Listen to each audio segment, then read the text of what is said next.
Hey guys, I am Jam of jamonline.ph and welcome to Jam Online TV. So this week pag-uusapan natin ang tatlong topics na naman, and this time it's the Asus Philippines online store. That's the first one.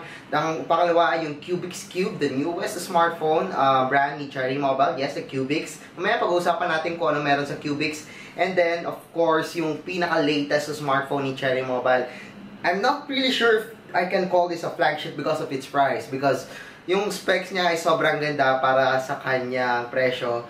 And I'm really amazed with it. I actually have one in here on my table. But yeah. So, unahin muna natin natin topic, which is the Asus online store. So, what's up with the Asus Philippines online store? Well, Asus has just launched their own online store. So, that's store.asus.com/ph.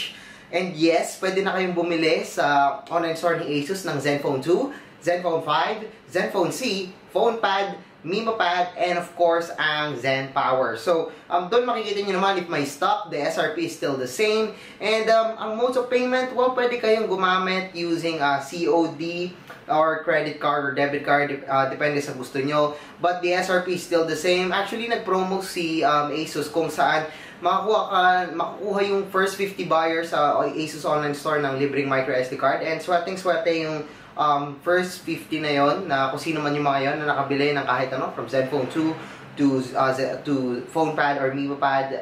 So yes, you could check it out at store.asus.com/ph. I'm pretty sure yun yung link. So if you want to know more about it, just check out yung kanilang online store. And if nahihirapan kayong manap ng Zenfone 2, probably doon yung pinakamagandang way na makabili na 64 gig or 32 gig, kasi doon available na siya, and malalaman nyo naman if may stock or wala, and then papadala nyo lang sa bahay nyo. Napaka-simple, napakadaling gamitin naman ng Asus online store. So, again, check it out. So, if you want to buy one, store.asus.com/ph. Medyo nakakalito. Almost similar na siya sa store.apple.com/ph actually. So, yun. So, if you want to buy one, ayun, doon na po. So, dito na tayo sa next one, the Cubix brand, the Cherry Mobile. So, aside from the, yung pinaka-main smartphone na in-announce that time, meron pang isa, which is the Cubix, yung launch ng Cherry Mobile last week.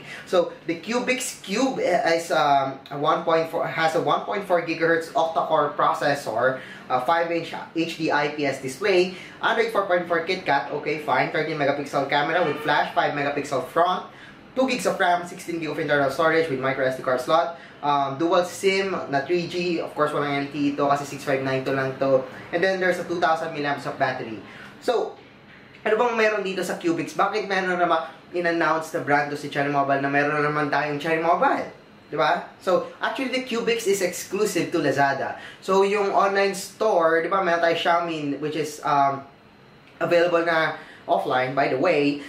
Si Cubix naman ay available lang siya online, which is sa Lazada. So, there's an exclusive partnership with Cherry Mobile or Cosmic Technologies and Lazada para dalhin tong Cubix Cube. So, narinig nyo, meron ako 1.4 GHz octa-core processor, 2 gigs of RAM, and 13 megapixel camera. So, alam nyo, presyo? It's just at 4,490 pesos. Very affordable for its specifications. It's actually interesting kasi aside from available na siya online, meron siya flash sale, and continuous naman yung pagbenta ni Cherry Mobile, don't worry. But yung it's a start from Cherry Mobile sa mga mahilig sa e-commerce na and since si Cubix ay available online, so expect na mura talaga yung kanyang presyo para sa hardware niya. Kasi nga online lang, mas less yung cost, logistics, everything. So, mas tipid talaga pag online bumibili. And again, this one is very interesting, the Cubix Cube. And by the way, it will be upgraded to Lollipop soon. That's possible, but let's hope na ma-upgrade niya to Lollipop soon.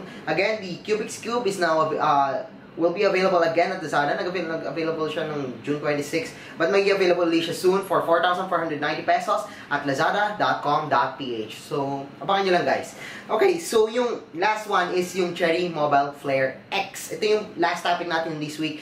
So, the Cherry Mobile Flare X is a very powerful smartphone. So, bakit nga ba? Meron siyang 1.7 GHz octa-core MT6752 processor. Again, this is a 64-bit octa-core processor ni MediaTek. And meron siyang 5.5-inch Full HD Gorilla Glass 3 IPS display, 13 megapixel Sony IMX214 camera with dual LED flash and 5 megapixel front camera, 3 gigs of RAM. Wow. So 16 gigs of internal storage and dual LTE, 3,000 mAh battery, NFC. Yes, meron siya micro SD card slot by the way. So magkano siya? It's only at 6,999 pesos. Yes.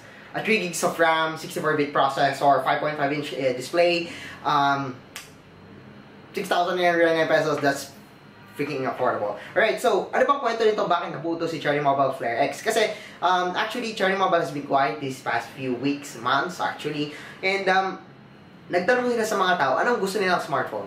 Una, gusto nila malaking screen, matagal ang battery, gusto nila for entertainment, which is of course malaking display, and gusto nila mura. So, pinag-combine ni Cherry Mobile apat na yan. Actually, if tingin nyo yung 7,000 pesos ay medyo mahal para sa hardware na to, ewan ko sa inyo guys. Pero, the 1.7 GHz octa-core 64-bit processor ni MediaTek plus 3 GB of RAM and 5.5-inch Full HD display with Gorilla Glass 3, that's freaking affordable for 7,000 pesos. So, yes, this will be available on July. And yes, magkakameron po ako ng review nitong smartphone na to. So, ubangan nyo lang po guys. And I'm really interested with this one and I hope na maging available siya very very soon. Again, this one will be available this July. Malapit na actually, July na in a few days. And the Cherry Mobile Flare X doesn't disappoint. Ang ganda ng display, ang ganda ng performance.